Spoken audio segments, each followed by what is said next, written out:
一直以嚟跑步同我一啲關係都冇，記得6年前報咗一個5K 嘅歡樂跑，嗰陣係用咗成42分鐘，係同行路嘅速度都差唔多。去到25年嘅2月尾開始接觸跑步，咁由9月份開始呢，就參加埋跑班。啱啱跑完啊，今日呢就跑咗5公里，個 pacing 就係6分44啊，今日超級晒。啱啱尋日打完10號波，今日就上嚟慢跑。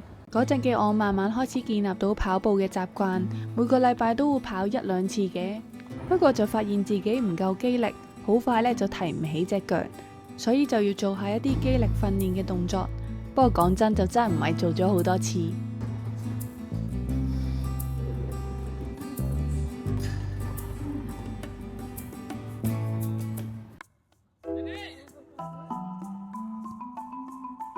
一路跑一路望住個月光啊！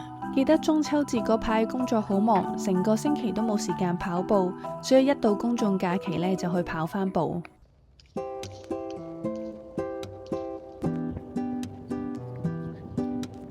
甚至去到台灣都抽時間跑咗2次步，好開心。嗰陣時本身冇跑開步嘅朋友都肯陪我去跑。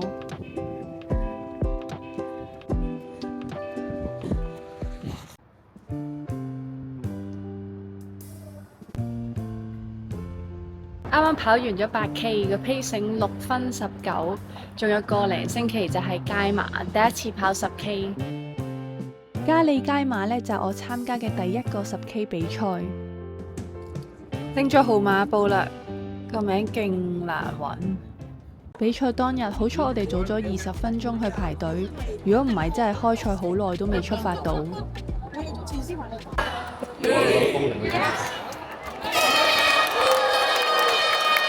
嗰次跑10K 之前呢，我係連練習都未試過跑咁長嘅，同埋因為呢嗰日成10點先開始跑，成20幾度，過程中都非常之曬，而且都幾多上車落車，跑起上嚟都幾辛苦下。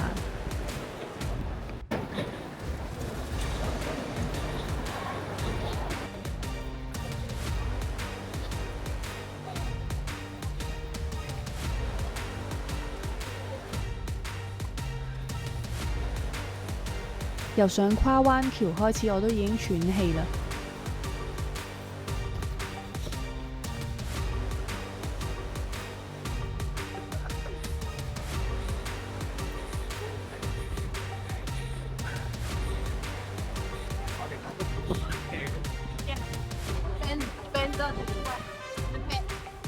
準備入隧道啦！去到將南隧道嗰陣呢，我個肚開始有啲輕微咁樣抽筋，所以我嘅 pacing 呢就由6分10幾20跌到去6分50。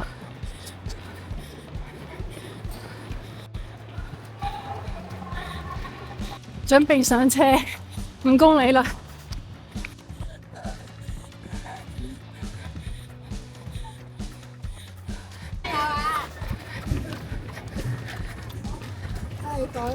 跑到後期喺觀塘繞道見到好多人都慢咗落嚟呢，自己又好攰喎，就忍唔住再放慢咗速度。最後睇 Strava 係跑咗成67分46秒。嗰次街馬拎行李系統故障搞到好大鑊，但係因為我係10點幾先開始跑啦，我諗嗰個狀況都已經解決咗，所以就都好快就拎到行李。我嗰陣都唔係好滿意自己嘅時間，但係都總算完成咗人生第一次嘅10K。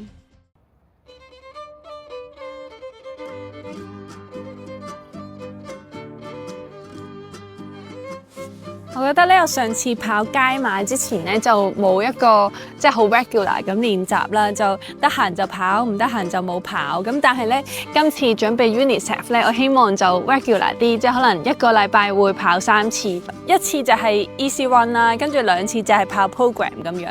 咁希望會跑得快啲。我覺得慢慢跑步已經冇我想象中咁辛苦，甚至會享受輕鬆跑嘅過程，亦都開始想發掘唔同嘅跑步路線。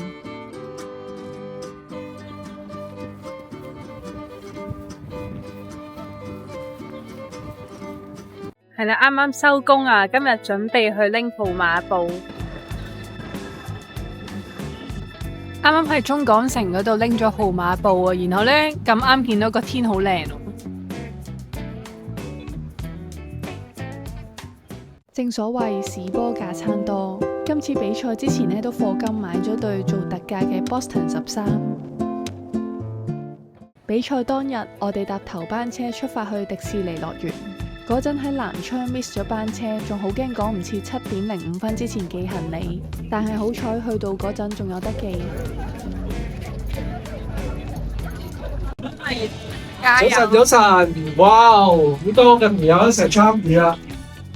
咁有未？好有啊嚇！四、三、二、1。當日由迪士尼樂園停車場出發，跑到去青洲仔嗰邊，再轉入迪欣湖活動中心，然後呢就圍住迪士尼樂園度假區嗰邊跑。嗰日一路跑都好順，係去到第8K 就開始攰啦。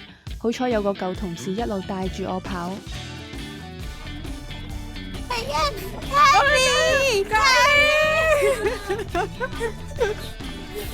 再加埋超級開心，有朋友嚟睇我，最後1公里先有力量加速。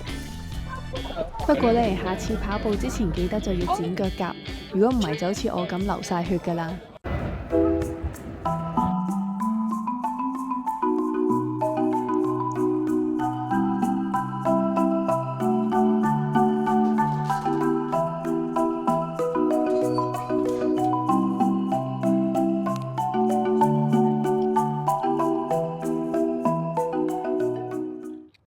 跑完 UNICEF 10K 啦，咁今次跑得快咗，今次跑咗59分41、42秒左右。咁我覺得今次跑得快咗呢，最主要係因為跟住個舊同事跑啊，咁就拎住我就成件事順咗好多啦。咁同埋條路都好好跑嘅，條路冇乜上落斜，好平，同埋天氣又好，天氣10零度左右，跑起上嚟好舒服。